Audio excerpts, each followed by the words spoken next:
सोनम वांगचुक यांच्या उपोषणाचा 18वा दिवस उजाडला तरी सरकार तिकडे ढुंकूनही पाहायला तयार नाही.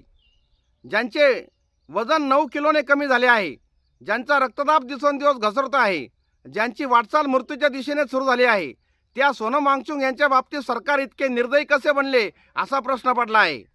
सोनम वांगचुक यांच्या उपोषणाचा 18वा दिवस उजाडला तरी सरकार तिकडे ढुंकूनही पाहायला तयार नाही.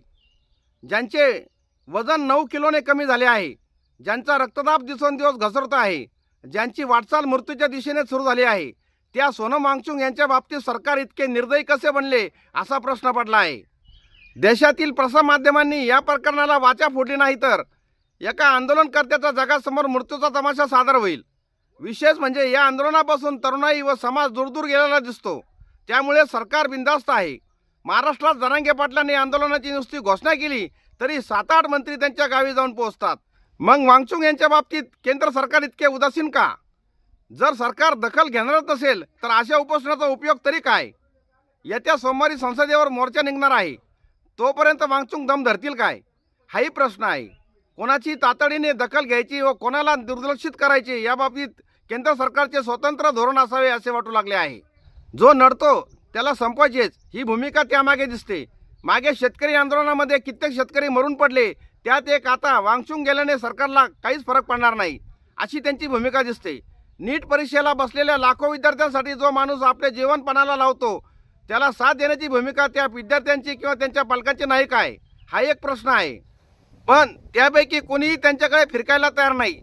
मग आपण जीवाची बाजी तरी कोणासाठी लावायची हे वांगचुक यांनी देखील समजून घेतले पाहिजे.